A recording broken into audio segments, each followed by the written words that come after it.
It is the summer of 1942, somewhere in the western desert of North Africa, and the heat is doing what it always does in this part of the world. It lies on everything like a physical weight, pressing down on men, machinery, and sand alike. A British soldier crouches in the baking midday glare, not firing a rifle, not laying a mine, not even speaking. He is dragging a large, crudely fashioned wooden frame slowly across the desert floor. Behind it, pressed into the pale, powdery sand, are marks.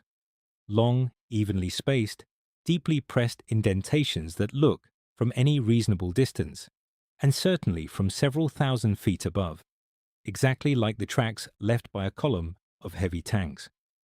The soldier finishes his work, steps back, and studies the trail stretching away behind him. He nods, satisfied. Then he picks up the wooden contraption and walks back the way he came, leaving behind nothing real, at any rate. Only the ghost of an armored thrust that never happened. What he has just done is one of the most quietly effective acts of battlefield deception in the entire Second World War. No explosion, no bloodshed, no courage under fire. Just a man, a piece of wood, and an understanding that what the enemy believes matters at least as much as what is actually true. Within days, German reconnaissance aircraft will photograph this stretch of desert. Analysts in Rommel's intelligence apparatus will study the prints with careful attention. A report will be filed, a map will be updated, and somewhere an order will be issued. Men and fuel and precious resources will be moved to meet a threat that does not exist. This is the story of how the British Army systematically fooled German aerial reconnaissance in the North African theatre through an operation so audacious in its simplicity that it is almost difficult to take seriously until you understand precisely what it achieved. It is a story about the limits of technology, the nature of intelligence, and the remarkable human capacity for creative deception when the alternative is catastrophic defeat. To understand why this mattered so enormously, you must first understand the peculiar nature of war in the Western Desert. Unlike the claustrophobic hedgerows of Normandy or the dense forests of the Eastern Front, the desert offered almost nothing in the way of natural concealment. There were no trees to hide under, no buildings to shelter behind, no shadows worth trusting. Armies moved across vast, featureless plains in conditions that made them visible for miles in every direction. In this environment, aerial reconnaissance was not merely useful, it was decisive. The Germans had understood this from the beginning. The Luftwaffe flew regular reconnaissance missions over British positions, photographing assembly areas, supply dumps, vehicle concentrations, and route patterns with systematic thoroughness. The resulting images were developed, analyzed, and placed before commanders, who then used them to anticipate British movements, reinforce threatened sectors, and concentrate their own armor at precisely the right moment. Erwin Rommel, the so-called Desert Fox, was a general who prided himself on operational agility, the ability to respond faster than his opponent could react. High-quality aerial intelligence was the foundation of that agility. Without it, he was blind. With it, he was formidable. For the British, this created a problem that conventional military thinking had no real answer to. You could camouflage a tank to a degree. You could park it under a net strewn with scraps of painted cloth and hope an aircraft 3,000 feet overhead would mistake it for a rock or a shadow. But you could not easily disguise the tracks that tank had left getting to where it was parked. Desert sand, particularly the loose, fine-grained surface, common to many parts of Libya and Egypt, preserved tread impressions with extraordinary fidelity. A column of armor moving through such terrain left a record that was perfectly legible from the air, clearly visible on a reconnaissance photograph, and practically impossible to erase. The sand remembered everything. This was the heart of the problem. A tank, carefully hidden, might fool a photograph taken directly overhead, but the tracks leading to that tank's position would tell any competent analyst exactly where to look. Worse, the tracks could be read backwards, like a sentence, to reveal where the column had come from and which direction it had been heading.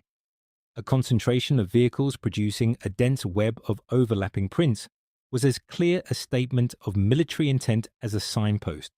The British could not stop moving. An army that doesn't move is an army that dies. And every time they moved, they advertised. By 1941 and into 1942, this was becoming operationally critical. Major British offensives were being anticipated with uncomfortable frequency. Supply concentrations were attracting air attack. The element of surprise, that great force multiplier that makes a smaller force punch above its weight, was being steadily eroded.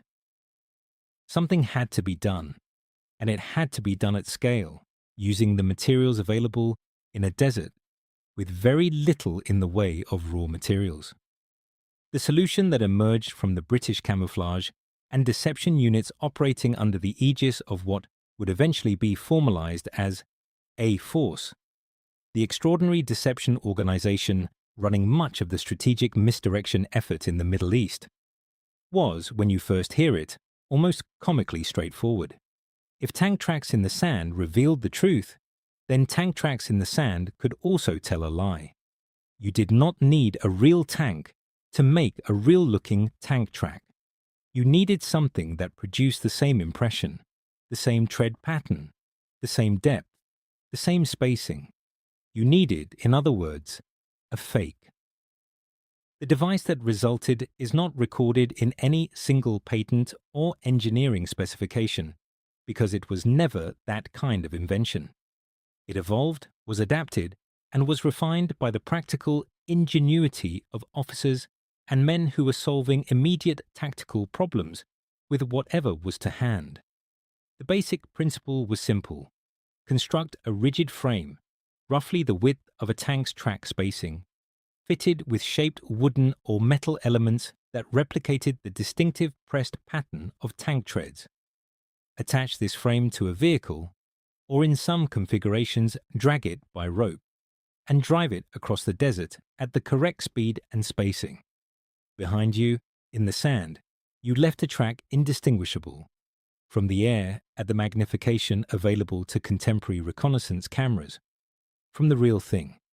The dimensions were carefully calculated. A Crusader tank, one of the principal British cruiser tanks of the early Desert War, had a track width of roughly 26 centimeters, 10 inches, and a track spacing, that is, the distance between the outer edges of the two tracks, of approximately 2.44 meters, 8 feet.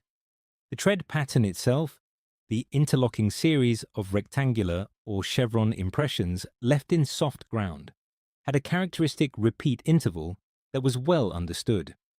British engineers and camouflage specialists, working from photographs and direct measurement, produced wooden or iron templates that reproduced these patterns faithfully enough to deceive analysts working from aerial photographs taken at typical reconnaissance altitudes. The drag frames themselves were relatively light constructions, typically assembled from timber with shaped pressing elements bolted or nailed into position. Some versions were designed to be towed behind a lorry or a light car, which allowed a single vehicle to produce the impression of a complete tank column in a fraction of the time it would have taken real tanks to cover the same ground. Other versions were mounted on wheeled frames that could be pushed or pulled by small teams of soldiers working on foot, allowing for the creation of tracks in areas where vehicular access was impractical or where additional vehicle tracks would themselves have been suspicious. The depth of impression could be adjusted by adding or removing weight from the frame, allowing the operators to match the apparent bearing pressure of different tank types as required. This was not a single device manufactured in a central facility and distributed in quantity. It was more like a design philosophy, a set of understood principles that could be applied locally, adapted to available materials, and modified as circumstances demanded. Workshops attached to camouflage units in Egypt, in Palestine, and in the forward areas of the desert produced their own variants. The records that survive, held largely in the National Archives at Kew, describe the principle clearly enough even where the specific technical drawings have not been preserved. The manufacturing process was genuinely unpretentious. Wood was readily available, shipped in from Egypt's Mediterranean ports or salvaged from packing crates.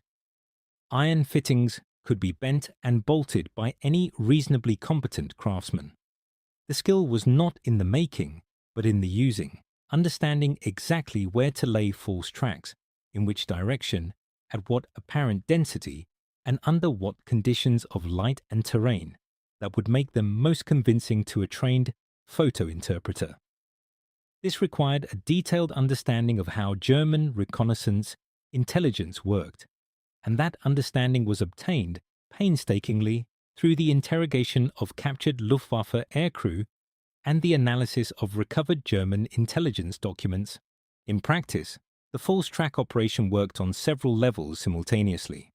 At the most basic level, a trail of false tracks could be laid leading from a real concentration of vehicles to some point well away from it, implying that the armor had moved on. An analyst looking at successive reconnaissance photographs would see what appeared to be a column in motion, approaching from one direction on an early photograph, present at a particular location on a later one, departed in a different direction on a subsequent image. The illusion of movement was almost more useful than the illusion of presence, because a moving column implied intent, and intent was precisely what Rommel needed to understand and respond to. At a more sophisticated level, false tracks were used to support larger deception operations.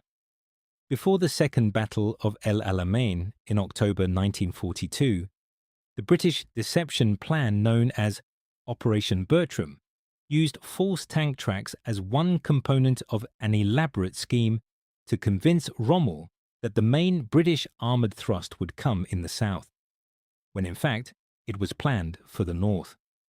Teams worked through the night laying false track patterns in the southern sector, creating photographic evidence of armoured concentrations that did not exist. Real tanks in the north were disguised as lorries using shaped canvas covers, the so-called sunshields, and genuine supply dumps were camouflaged as innocuous stacks of materials. The false tracks were simply one layer of a carefully constructed false picture. If you are finding this interesting, a quick subscribe helps more than you know. The German intelligence response to these operations is, in some ways, the most telling part of the story. The Wehrmacht's photographic interpretation service was not incompetent. Far from it. German photo interpreters were trained professionals who understood their business. The fact that the false tracks deceived them repeatedly and consequentially says more about the inherent limitations of the technology available than about any failure of German intelligence. A photograph taken from altitude, even a good one, could not resolve the fine detail that would have revealed the tracks as fakes. The depth of impression, the slight irregularities that would have distinguished a dragged wooden frame from a 30-ton tank, none of these were visible at reconnaissance scale. By contrast, the Americans who were producing their own deception doctrine in parallel from 1942 onwards tended towards more elaborate material solutions. Inflatable rubber tanks, dummy aircraft, and constructed wooden vehicles were all used in the American deception arsenal, and some of these were highly effective. But they required manufacturing resources, transport capacity, and maintenance that was not always available in the fluid conditions of the desert campaign. The British false track approach required essentially nothing that wasn't already present in a functioning army. It was a deception tool with almost no logistical footprint. The Germans themselves, to their credit, eventually began to question the reliability of their desert reconnaissance intelligence. Captured German documents from the later desert campaign period show increasing analytical caution, qualifications appearing in intelligence assessments that had earlier been issued with confidence. This caution was itself a partial success, because an intelligence service that mistrusts its own sources is an intelligence service operating at reduced effectiveness, regardless of whether any particular deception has been detected. The British had introduced uncertainty into the German decision-making process, and uncertainty is the enemy of operational speed.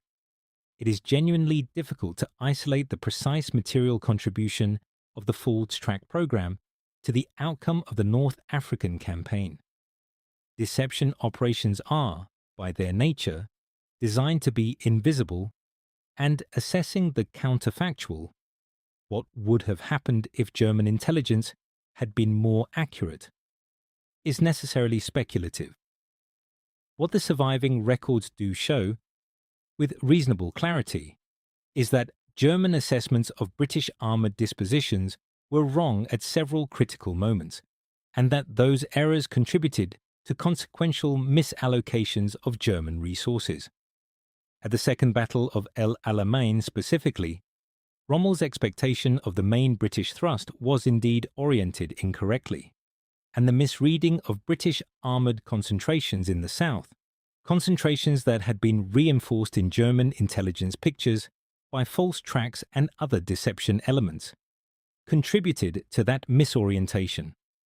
Whether the deception was decisive is a question historians continue to argue. That it was effective is beyond reasonable doubt. The legacy of the False Track program extends beyond North Africa and beyond the Second World War. The fundamental principle it embodied, that the enemy's intelligence system is itself a target, that introducing false data at the point of collection can be as valuable as destroying the collection asset, became a core element of Western military deception doctrine. The detailed understanding of what made a false track convincing, which required a thorough knowledge of German photographic interpretation methods, was one of the foundations on which the much larger-scale strategic deception operations of 1943 and 1944 were built.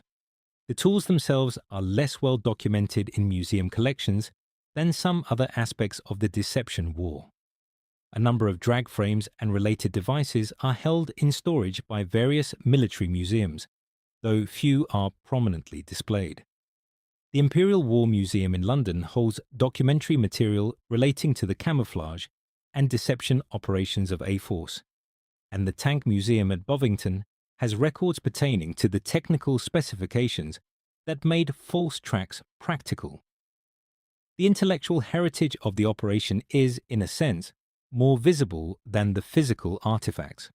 It lives on in doctrine, in the serious study of deception as a military discipline, and in the understanding that winning a battle begins long before the first shot is fired. Return then to that soldier in the desert in the summer of 1942. The heat is still absolute.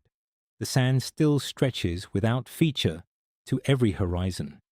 He's walking back across ground that now bears false witness to a false history, a trail of prints testifying to the passage of armor that never moved here, pointing towards objectives that were never held. From the ground, close up, the deception is visible for what it is. The impressions are slightly too regular, fractionally too consistent. A man who knew what to look for, standing where that soldier stands, might see through it. But no one will be standing where that soldier stands. They will be 3,000 feet above him, moving at 200 miles per hour, looking down through a glass lens at a rectangle of pale desert that, in the developed photograph, will show exactly what it was designed to show. They will see what they expect to see because the men who made this false trail understood not just how to press shapes into sand, but how human beings process information, how trained analysts look for confirmation of existing assessments, and how a sufficiently detailed false detail becomes, in the mind of the interpreter, indistinguishable from truth. The soldier picks up his wooden frame, loads it onto the back of his lorry, and drives away, leaving no track of his own passage. Tomorrow, there will be another trail to lay. in another part of the desert, pointing another phantom column towards another imaginary objective. Rommel will read the photograph. His staff will adjust their maps.